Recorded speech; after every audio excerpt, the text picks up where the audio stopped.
السلام علیکم معزز ناظرین، ویڈیو کے آغاز سے پہلے لاکھوں کروڑوں درود و سلام محمد مصطفیٰ اور آل مصطفیٰ صلی اللہ علیہ وآلہ وسلم پر۔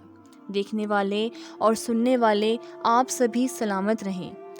معزز ناظرین، آج سے ہم باقاعدہ طور پر قصص الانبیاء کی ایک سیریز کا آغاز کرنے جا رہے ہیں۔ اللہ کے پیغمبر حضرت سلیمان علیہ السلام سے ہم اس سیریز کو شروع کر رہے ہیں۔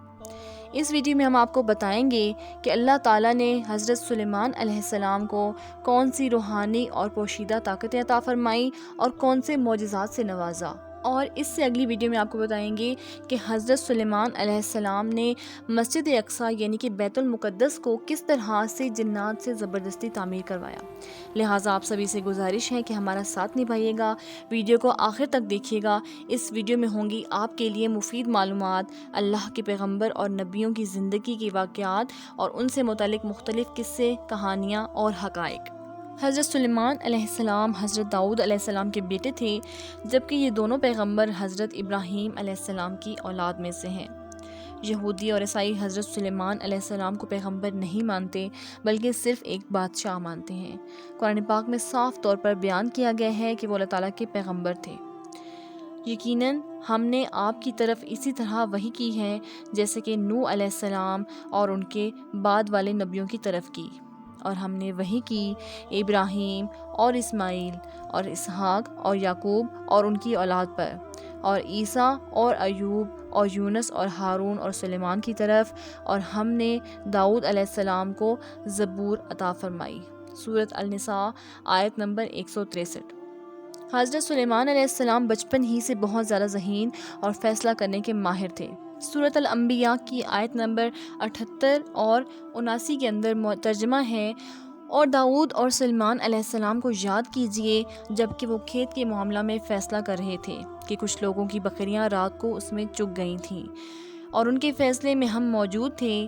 ہم نے اس چیز کی سمجھ حضرت سلیمان کو دے دی تھی، ان تمام کو ہم نے حکومت اور علم دیا تھا۔ ہم نے داؤد علیہ السلام کو پہاڑوں کو قبضہ میں کرنے کی طاقت دی تھی، وہ آپ کے ساتھ اللہ تعالیٰ کی تسبیح کرتے تھے، اسی طرح پرندے بھی۔ ہمارے لیے ایسا کرنا کوئی مشکل کام نہیں ہے۔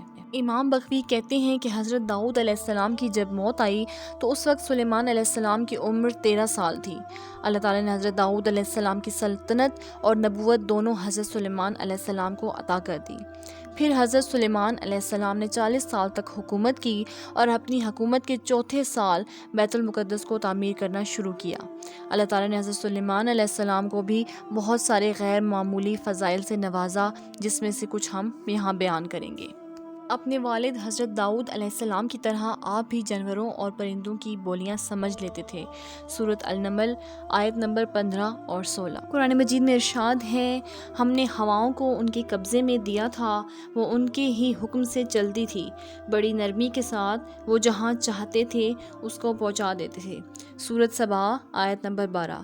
ایک اور جگہ ترجمہ ہے، ہوائیں حضرت سلیمان علیہ السلام کے لیے مسخر تھیں، 1 مہینہ کا سفر صبح کے وقت یا شام کے وقت طے کر لیا کرتے تھے۔ حضرت سلیمان علیہ السلام کو عظیم الشان عمارات اور بڑے بڑے قلعے بنانے کا بہت شوق تھا۔ اللہ تعالیٰ نے ان کے لیے پگھلے ہوئے تانبے سے چشمے نکال کر عمارات بنانے کا عمل آسان کر دیا، اور زمین سے تانبے کا نکلنا یعنی کہ یہ معجزہ اللہ تعالیٰ نے سب سے پہلے حضرت سلیمان علیہ السلام کو عطا کیا تھا۔ حضرت سلیمان علیہ السلام کی حکومت کی چوتھی خصوصیت یہ تھی کہ اللہ تعالیٰ نے تمام جانوروں، پرندوں اور جنوں کو ان کے قبضے میں دے رکھا تھا، کیونکہ سلیمان علیہ السلام نے اللہ سے دعا کی تھی کہ انہیں ایسی حکومت دی جائے کہ اس کے بعد ایسی حکومت کسی کو نہ ملے۔ سورۃ صاد آیت نمبر 35۔ حضرت سلیمان علیہ السلام نے کہا، اے میرے رب، تو مجھے معاف کر دے اور مجھے ایسی بادشاہت دے جو میرے بعد کسی کو سزاوار نہ ہو، بے شک تو ہی عطا کرنے والا ہے۔ اللہ تعالیٰ نے ان کی دعا کو قبول فرمایا، جیسا کہ اوپر مذکور ہے۔ جنات حضرت سلیمان علیہ السلام کے لیے ہر قسم کے کام کر دیا کرتے تھے۔ سورۃ سبا آیت نمبر 13۔ جو کچھ سلیمان چاہتے وہ جنات تیار کر دیتے، مثلاً قلعے اور مجسمے، اور حوضوں کے برابر لگن اور چولہوں پر جمی ہوئی مضبوط دیگیں۔ اے آل داؤد، اس کے شکریہ میں نیک عمل کرو، میرے بندوں میں کم لوگ شکر گزار ہوتے ہیں۔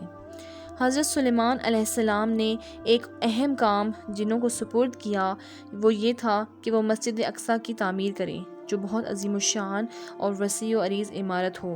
یہاں یہ بات قابل ذکر ہے کہ جس طرح حضرت ابراہیم علیہ السلام نے مکہ میں کعبہ کی تعمیر نو کی تھی، اسی طرح حضرت سلیمان علیہ السلام نے مسجد اقصیٰ کی تعمیر نو کی تھی۔ ایک مرتبہ حضرت ابو ذر غفاری رضی اللہ تعالیٰ عنہ نے حضرت محمد صلی اللہ علیہ وآلہ وسلم سے پوچھا کہ دنیا میں سب سے پہلے کون سی مسجد بنی ہے؟ آپ صلی اللہ علیہ وآلہ وسلم نے جواب دیا، مسجد حرام۔ حضرت ابو ذر غفاری رضی اللہ تعالیٰ عنہ نے پوچھا کہ وہ کون سی مسجد اس کے بعد تعمیر ہوئی؟ آپ صلی اللہ علیہ وآلہ وسلم نے کہا، مسجد اقصیٰ۔ ابو ذر غفاری رضی اللہ تعالیٰ عنہ نے پوچھا، دونوں کے درمیان کتنے وقت کا فاصلہ ہے؟ آپ نے کہا، 40 سال۔ ایک مرتبہ حضرت سلیمان علیہ السلام نے چونٹیوں کی بات چیت سنی جن کا ذکر دلچسپی سے خالی نہ ہوگا، سورۃ النمل آیت نمبر 17 اور 19، جس کا ترجمہ یہ ہے: اور ایک مرتبہ سلیمان علیہ السلام کے سامنے ان کے تمام لشکر جو جنات، انسان اور پرندوں پر مشتمل تھے جمع کیے گئے، ہر قسم کی الگ الگ درجہ بندی کر دی گئی۔ جب وہ چیونٹیوں کے میدان میں پہنچے تو ایک چیونٹی نے کہا، اے چیونٹیوں، اپنے اپنے گھروں میں گھس جاؤ، ایسا نہ ہو کہ بے خبری میں سلیمان علیہ السلام اور اس کا لشکر تمہیں رون ڈالیں۔ اس بات سے حضرت سلیمان علیہ السلام مسکرا کر ہنس دیے اور دعا کرنے لگے، اے میرے پروردگار، تو مجھے توفیق دے کہ میں تیری نعمتوں کا شکر بجا لاؤں جو تو نے مجھ پر انعام کی ہیں، اور میرے ماں باپ پر، اور میں ایسے نیک اعمال کرتا رہوں جن سے تو خوش رہے، مجھے اپنی رحمت سے نیک بندوں میں شامل کر لے۔ ان آیات میں اللہ تعالیٰ نے حضرت سلیمان علیہ السلام کے معجزوں کو بیان کیا ہے کہ سوچئے کہ وہ ایک انتہائی چھوٹی مخلوق چیونٹی کی آواز کو بہت دور سے سن اور سمجھ سکتے تھے۔ ان معجزات سے ہمارا ایمان اور قوی ہوتا ہے۔ یقیناً اللہ تعالیٰ بہت طاقتور ہیں اور وہ اپنے چنے ہوئے بندوں پر طرح طرح کے انعام و اکرام کرتے ہیں۔ چیونٹیوں کے اس قصے میں اللہ تعالیٰ کی کئی نشانیاں ہیں۔ اس اہمیت کی وجہ سے اس سورت کا نام سورۃ النمل رکھ دیا گیا۔ النمل کے معنی ہیں چیونٹیوں کے ہیں۔ یہاں پر یہ چیز بھی قابل ذکر ہے کہ بائبل کا ترجمہ کرنے والوں نے حضرت داؤد علیہ السلام اور حضرت سلیمان علیہ السلام کے بارے میں بہت سارے من گھڑت نازیبا اور قابل شرم واقعات نقل کیے ہیں۔ دعا ہے کہ اللہ تعالیٰ ان تمام ترجمہ کرنے والوں کو قرآن کریم کی تعلیمات سیکھنے، سمجھنے اور ماننے کی توفیق عطا فرمائے، آمین۔ حضرت سلیمان علیہ السلام کے معجزات اور پوشیدہ روحانی طاقتوں کا ذکر یہاں تک محدود نہیں ہے۔